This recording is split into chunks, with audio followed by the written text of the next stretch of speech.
There is abundance in the universe. And we all have the ability to tap into our deepest dreams.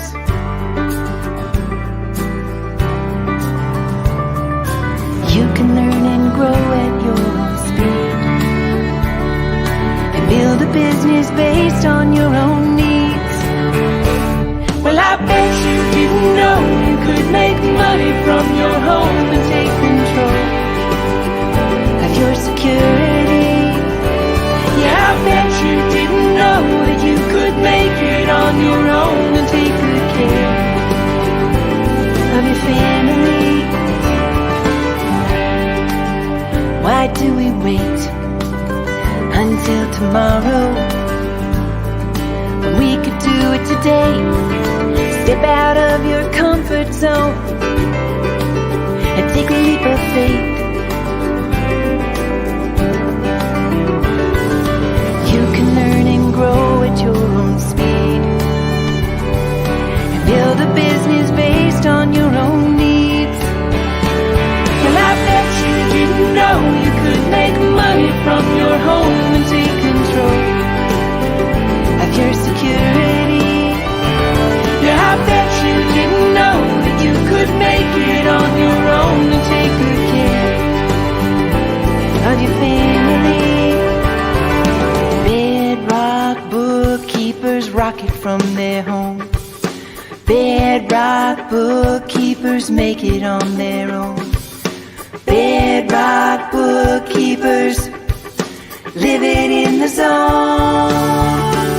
Well, I bet you didn't know you could make money from your home and take control of your security. Yeah, I bet you didn't know that you could make it on your own and take good care of your family. Well, I bet you didn't know you could make money from your home and take control of your security. Yeah, I bet you didn't know that you could make it on your own and take good care of your family. Well, I bet you didn't know you could make money from your home and take control of your security. Yeah, I bet you didn't know that you could make it on your own and take good care of your family.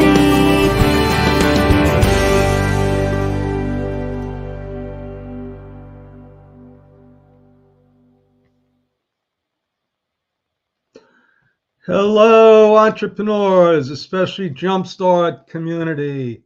Joe DiChiara, CPA extraordinaire, coming to you live from Sound Beach, Long Island. That's right, folks. I'm actually back on the island, the Long Island. And if you look at a map of the United States, we're on the East Coast. Okay, so if you find New York, we're the little island, and if you're in the Philippines, you know all about islands, right? We're surrounded by water. It is a long island. It is a long island. It would take you a couple of hours to drive from one end of the island to the other, and by the time you're all the way west, you're actually going to hit New York City. Depending on if you're on the north side of Long Island or on the south side. If you're driving on the south side, okay, and you go, if I go all the way west, I'm going to wind up going through Brooklyn, and I know that that's Coach Yan Yan's dream place to visit. How are you, Marianne? Thank you for following. Thank you everyone for following, and this is what I'm learning is a journey, and that's why I'm talking about Long Island right now, because I did grow up here, have a lot of memories, a lot of history, still a lot of people that I care about here, but to be honest with you, I can't wait to come back to the Philippines. Yeah, that's right, Marianne. I want to come back to the jungle. I want to eat at the restaurants there. Not that they're bad here. Don't get me wrong. There's a lot of places to visit, Marianne. Like, so for me, I've seen just about all the places here. I'm sure there's new places that I could probably visit. But the thing is, you got to drive. You got to drive everywhere here. There is no walking. Well, you could walk if you want to walk like a mile just to get a cup of coffee, which I don't have a problem with. Anyway, so if you're on the south side going west, you're going to hit Brooklyn, and then eventually, if you keep going, well, Brooklyn, you can go north and wind up in another borough. It's called Staten Island. It's a different island. It's part of New York City. Or you can go straight and wind up in Battery Park, downtown New York City, and that's where the Statue of Liberty is. That's where the World Trade Center is. That's where Wall Street is. There's a lot of things down there. At one time in my life, I lived on the Lower East Side of Manhattan. That's where my father grew up, and my grandmother and my aunt. So I had a lot of family that grew up, and that was pretty close. That was within walking distance to Little Italy. Okay, so then Little Italy's still there.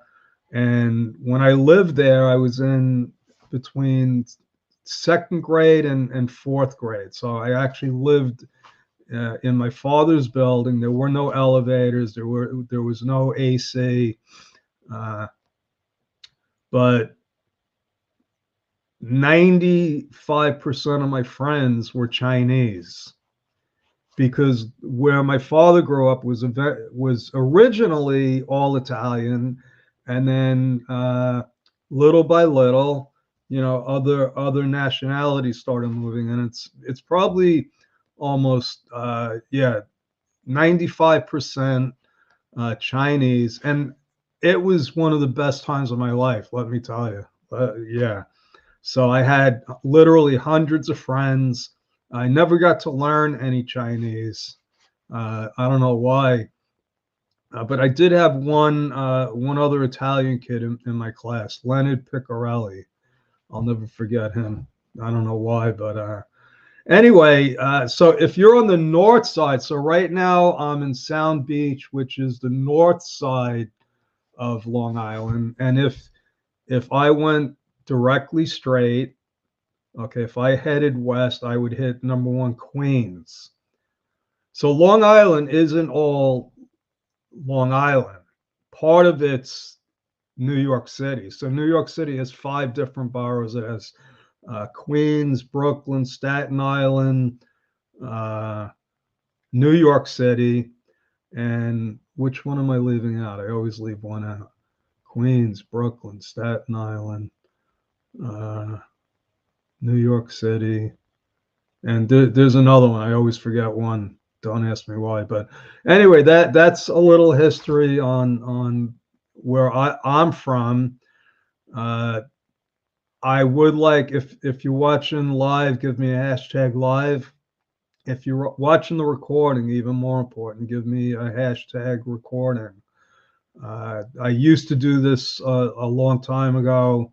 Well, not that long ago, about 4 years ago. I was doing Facebook Lives once or twice a day, and I found that people start following you, and you can sometimes reach out and whatever, if it's somebody that's interested in one of our courses, the Jumpstart community, because really in the end it always comes down to a community. We're community driven, we're family driven, and it's important to be surrounded by like-minded individuals. And just a little bit more about my history, because you'll see behind me there's a bunch of pictures. I don't have a virtual background today. That picture, that black and white picture over this is my right shoulder, depending on which way you're standing. That's my grandparents. That's my grandparents. Man, how old is that? They were together 60, over 70 years. Okay. So that's an old picture. And the rest of them are just various family pictures. I'm in my aunt's house right now, and she's got pictures all over the place. Uh, Growing up, it brings back a lot of memories. She's they take pictures and they like get them engraved and stuff. Like I'm looking at one of her clocks, a wall clock, and it's a picture of her getting married and her with her husband today. So it was like before and after. It was pretty cool.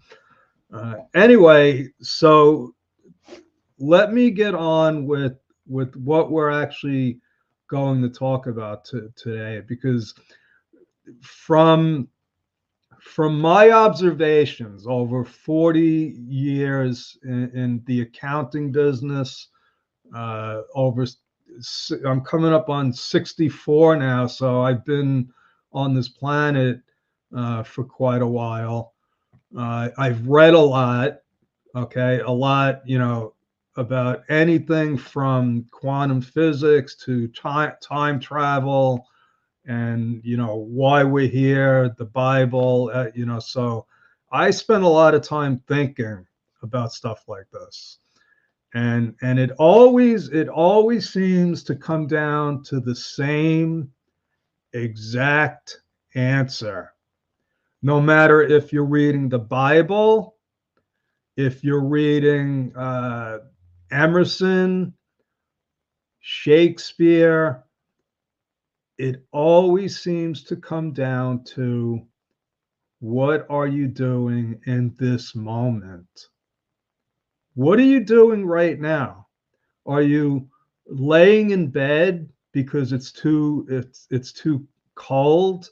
I'm wearing a jacket now. I'm in my aunt's apartment, and it would have been easy for me to just lay in bed, say, "Oh, I'm on vacation." Hi, Janine. Hi, Myrna. Hey, CC. Thank you all for following. And Marcus Aurelius talks about this. If you don't know who Marcus Aurelius was, he was one of at the time of his reign. He was a Roman emperor, and he was literally the most powerful person in the world. And he wrote basically it was like a diary at the time. He was giving himself. He was journaling, and it became a world famous, what would you call it? Sort of like a study in greatness, because this guy was you couldn't be more powerful than him, and yet he talked about dealing with issues like the plague. Over half his children passed away. Okay. And he was what we call a stoic. Okay, I follow this guy Ryan Holiday. I get a daily email, the Daily Stoic. Okay, that's why it's daily. Every day I get an email, and he gives us a little bit of information from the Stoics, and what they professed was a way of life where you don't look into the past, or you remember the past, you just don't live there, and you have no control over the future. And I'm probably paraphrasing. Some people might not agree with how I look at it, but that's my interpretation. Because it's always, listen, let's take hold of the time that we have right now, and really change our thinking. Okay, and this is actually in the science of getting rich also. When you see, it always comes down to the same thing: this present moment right now. Are you in the creative mindset, or are you in the competitive mindset? What I've learned in the science of getting rich is if you're in competition, that may work. It may work for a time, but there's no reason to be in competition with anyone. There's no reason. There's no mutual benefit. When we work from the creative mindset, that's where people start accelerating. They start succeeding together. People together working in a mutually beneficial relationship, and we're going to talk about that. So, what does all this have to do with time management and goal setting? How are they connected? Well, I could say everything's connected. which I truly believe. I believe everything is connected. There's no coincidences. Bad things happen. We don't know why. What's the purpose? And then years later, we find out. Oh, if I didn't go through that temporary pain and suffering, if I didn't go through that at that time, I wouldn't be here. I wouldn't be where I am right now, basically doing what I planned on doing in 2007. And we're going to talk about, I'm going to show you exactly how I planned it. Okay. And it all started with, well, I can always say it all started. But then when you peel away the onion skin, you find out, wow, it really started way before this. And it might have started when I was living on the Lower East Side of Manhattan with my family. You know, we lived in a 3-room apartment. There were 6 of us: me, my brother, my 2 little sisters, my mother, and my father. And when I say 3 rooms, I don't mean 3 bedrooms. There was 1 bedroom, a living room with the bathroom in the living room, and a kitchen. That was it. Okay. We were poor. We were poor, and I didn't know it. I didn't know what poor meant. What I knew was I was happy. I mean, like I said before, I had hundreds of friends. It was not safe there. Don't get me wrong. It was not a good neighborhood. It never was a good neighborhood. Okay, there were a lot of bad people around there. They had what they called the projects, which was government housing, so people could live there for free, and you didn't get, you would get gangs living there and trying to take over. So it was a bad place to live. But I had no idea. I was a kid, and I wasn't really exposed to anything. So in my mind, it was heaven. It was like heaven for a kid. I got to play all different kinds of sports. We had seasons. We had top season. We had miniature football season. So I was a happy camper. And then I was even happier because we got to move to Long Island. Okay, my mother knew that there was a bad element where we were, and growing up there wasn't in the cards for us. So we moved to Islip, New York, and it was even better. Okay, because now I wasn't confined to like right in front of my apartment building, because we couldn't go anywhere. On Long Island, we had miles and miles of dead end streets where all these hundreds of kids live. So I was in ecstasy at the time. Again, I was oblivious to any kinds of problems. And then 2 years later, what I found out was that my father had serious gambling issues. Okay, we were broke, we were poor. Okay, which was a mystery to me because, as far as I knew, we always got whatever we needed. We always had Christmas, we had big family dinners. But now all of a sudden, I find out that we have to move. We have to leave what is like fantasy land for a child because we had no money. My mindset changed. Now, all of my happiness was based on having money. If we just had money, we could have stayed where we were. And I lived with that for a long time. It's one of the reasons why I became a CPA. Okay, because of that one change. Nothing really changed. See, nothing really changed except the fact that now I knew we had to leave and go to somewhere that wasn't as fun, and I had to make all new friends because it had to do with money. So that was why I said, you know what I learned also when I was 10 was my friend's father had a business and he was rich. He had money. I mean, so what I equated was, oh, business people have money. Okay, so it was etched in my mind. Uh, and how do you make money? Well, they taught me in school. You become an accountant, you count the money, you calculate your hourly rates, and eventually you start making money. Okay, that's what I thought. That's not how it really worked. Like I said, I was in the competitive mindset for a long time until I read the science of getting rich, and it changed my mindset. And guess what?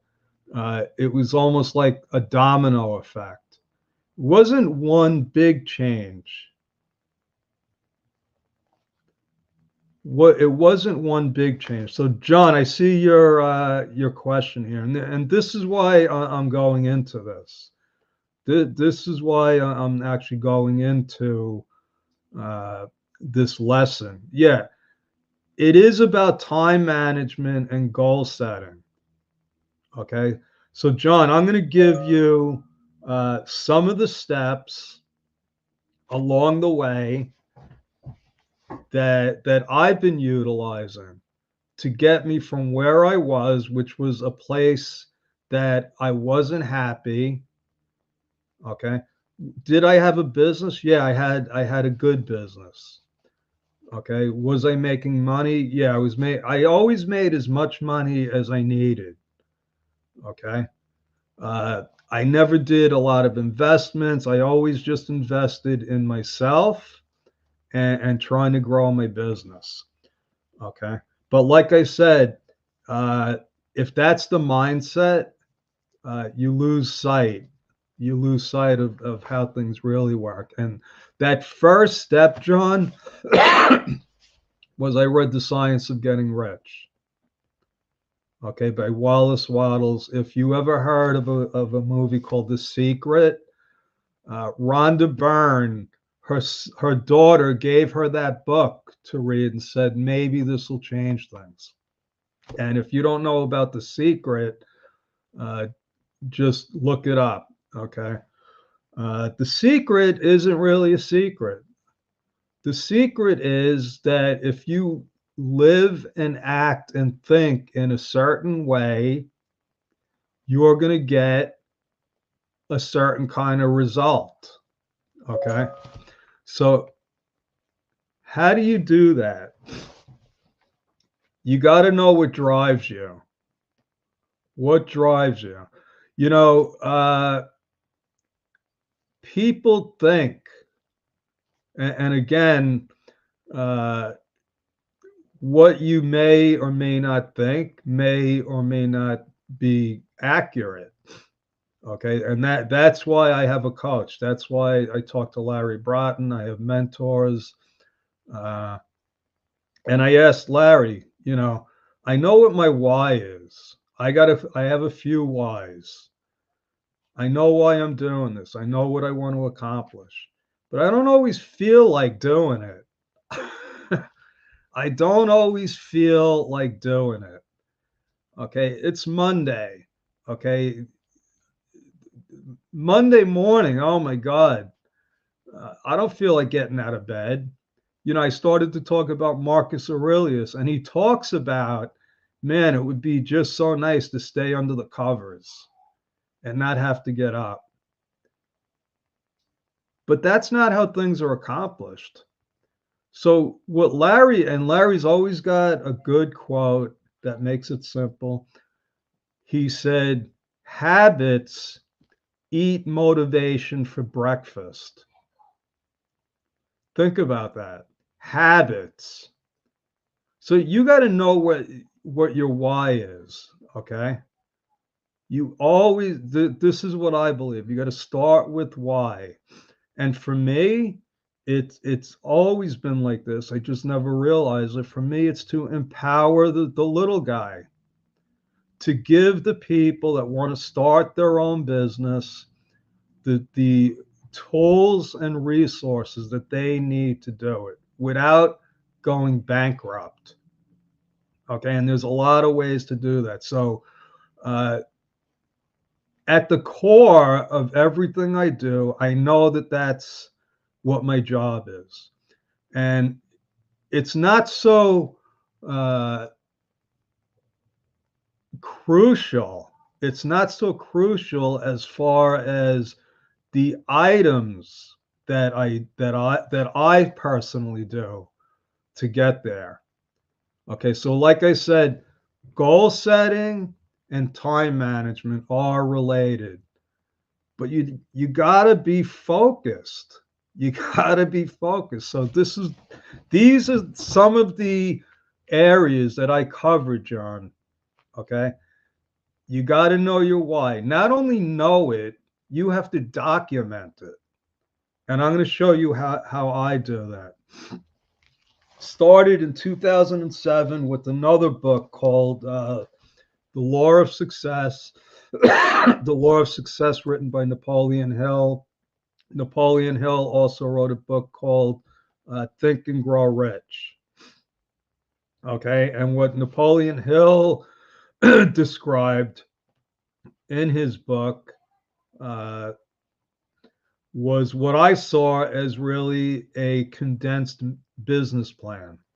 So I had done my last business plan was like over probably about 250 pages. It was all about remote bookkeeping, how it was going to become the H&R Block of bookkeeping, and that that business plan, I should go back to it because probably a lot of it is coming true, just not the way that I thought. But the definite chief aim. So also, let me give you a little background on Napoleon Hill. So he originally wrote a book on success called The Law of Success. It was a correspondence book. Now, if you look up Napoleon Hill, apparently he was like a massive fraud, not like Bernie Madoff fraud, but apparently the guy just lied about a lot of stuff that he said he did. He never actually met with Andrew Carnegie. But I looked at that and I say, so what? So what? Because what he puts in the book, it wasn't so much about who he was. The fact is that what he wrote was logical and it works. It works and it's in line with the science of getting rich, Wallace Wattles. And it's in line with what a lot of other people talk about. Uh, Napoleon Hill actually talked about quantum physics, the power of positive thinking. Okay, he said that had something to do with people that are successful. So he listed all of these different qualities sexual magnetism, charisma, uh, focus, all of these different principles. And he came up with a formula to come up with what he called a definite chief aim. This was one of his main principles of success. And I like to call it the vacation, the vacation concept. People spend more time planning their vacations than they do their lives. So the definite chief aim, what it is, it's a simple three paragraph statement, and it says, this is what I'm going to do. The second paragraph is, this is how I'm going to do it, and the third is what the result is going to be. And mine went somewhere, and I still have it. It's 2007 I wrote it. I said, I'm going to teach millions of people these concepts, these laws of success. And the way that I'm going to do it, and I literally said people all over the world. Now, just remember, I had a little accounting practice in the middle of Long Island at the time. The way I was going to do it was I was going to write about it. I was going to speak about it. I was going to talk about it to everyone, any chance that I can get. And as a result, I was going to be able to travel where I wanted, when I wanted, with whoever I wanted. And, so here it is, over 16 years later, and I'm pretty much doing exactly that. Okay, so you want to get your why, John. You want to produce, and it doesn't have to be a definite chief aim. It could be any kind of condensed business plan, but you got to have, what you need to have in there are values. You need to have a mission, and you need to have a vision statement. And what I'm going to do in the side over here, I'm going to give you I'm going to show you what my coach gave me, which is a template basically. And he calls it your dynamic business growth plan. Okay, so we'll get to that after this. Document your goals. Okay, let me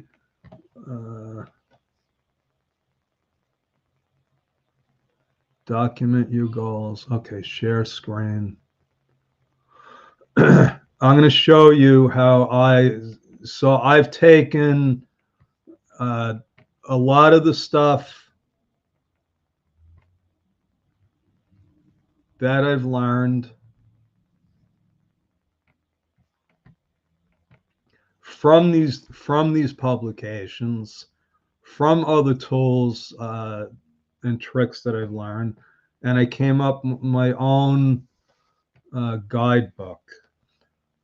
Okay, and I'm willing. So this is a pretty substantial system, and I'll show you what, because it is a system. Okay, so I have a 90-day guidebook, and I made this sort of, well, not sort of, I actually made it into a workbook. So here we have my 13 principles that I remind myself of, hopefully on a daily basis.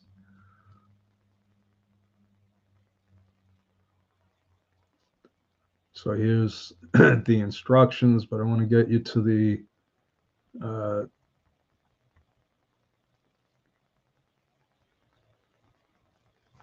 meat of it.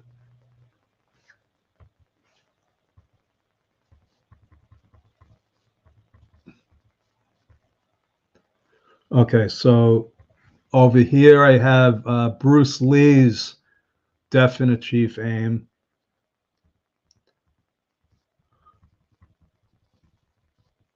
So this is just the content. That's my principles in writing. Okay, But now here's some of the tools that I put together. Okay, so I have, first off, there's different versions of this. So over here I have my goals, my daily main thing.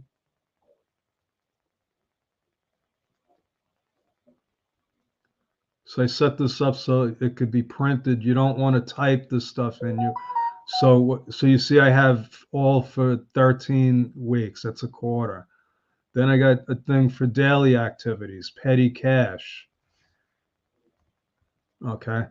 This is just one version. Uh,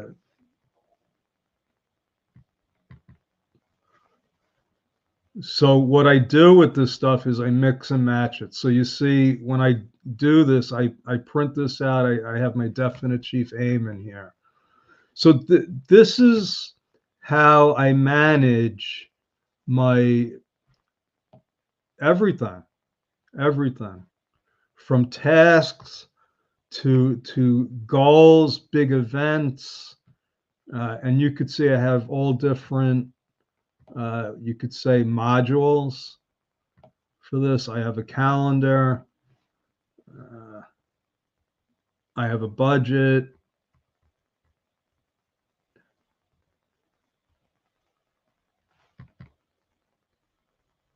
So this is just one of the tools that I've put together uh,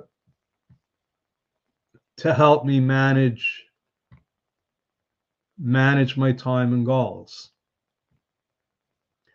The routine. So you saw it, one of those tools is to just write down my routine. So this only works if you use it in your routine, if that makes sense. Okay, so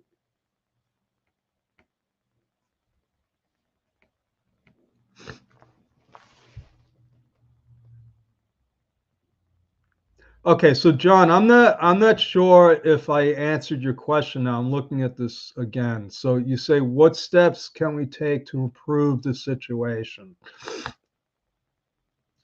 So what I've been showing you is how to create a system, a routine uh, that you're going to be in a position to improve all your situations. See, what do they say? If you want to monitor something, you got to be able to measure it. You got to be able to measure it. And the only way to measure something is if you're documenting it. Okay, we're in the accounting business. We're supposed to be able to document stuff.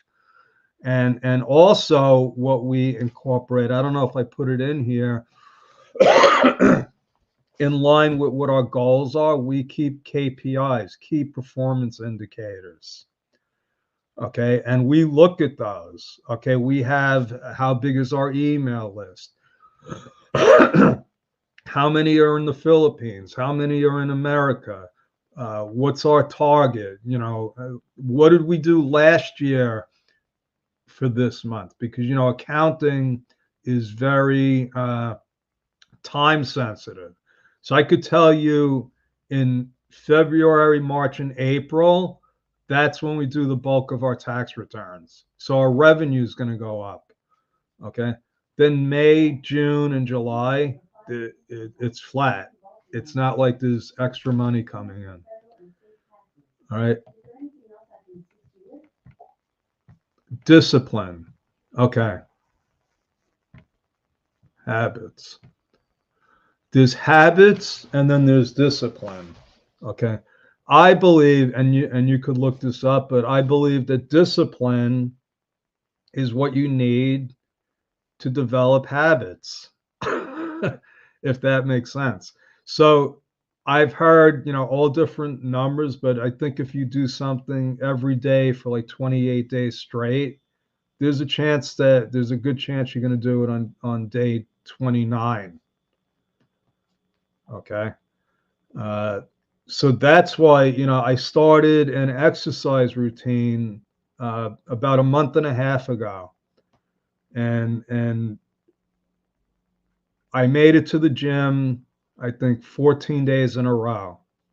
And then the 15th day, what I did was I made a conscious decision to do my exercises later instead of getting up. Like I stayed under the covers, and then we went out to this resort area, and it was really sunny. And by the time I got home, I was passed out. So I lacked the discipline. But I'm still a work in progress. Okay, so I told you. So now you have your why, you have your routine, you have your systems. Now you got to actually start blocking out. Now you got to get into details. What am I actually spending my time on? Am I putting my time into the most productive areas of my business? Am I working in my business or on my business?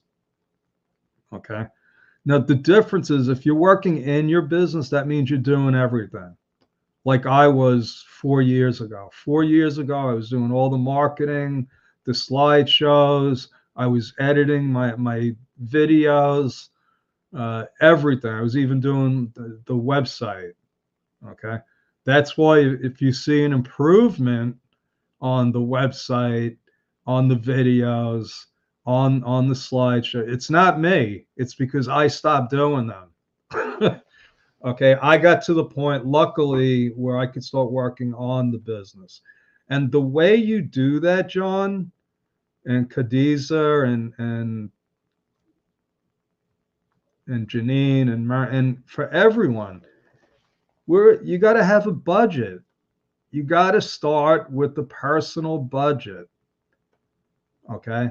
And I'm going to give you a couple of ideas. Also, just in case I forget, that that system that I showed you, if anybody wants it, uh,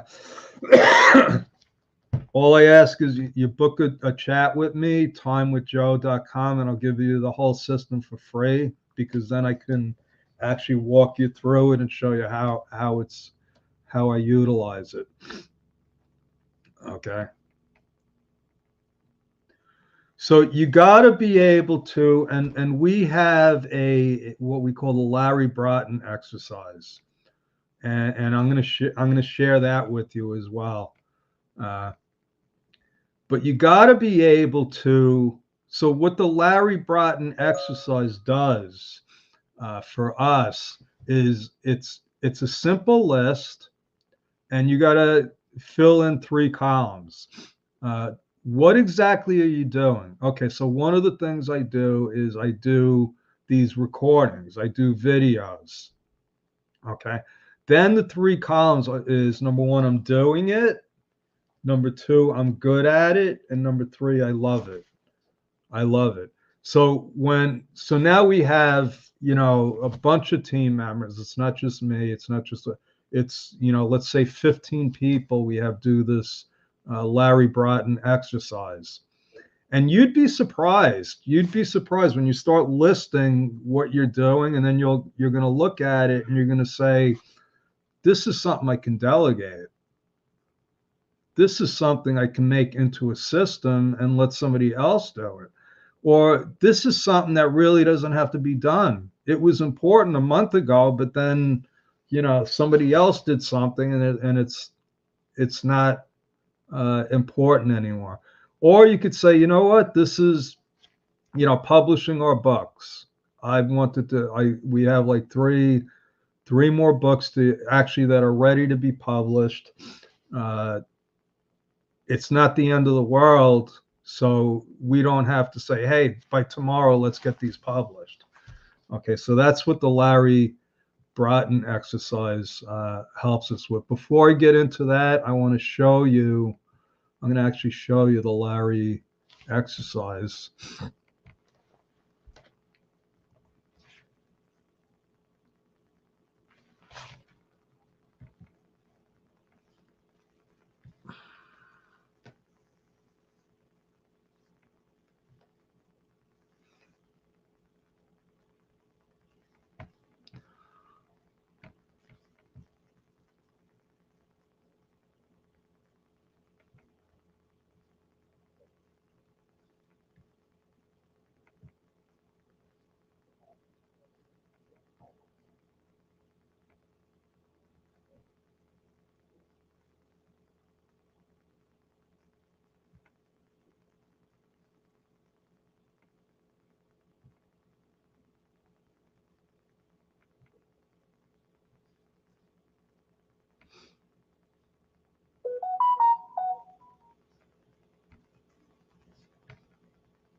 Okay, I just realized, so I don't know if I was actually sharing my uh, slides or the screen, but this should be the screen. Yes, Larry Bratton exercise.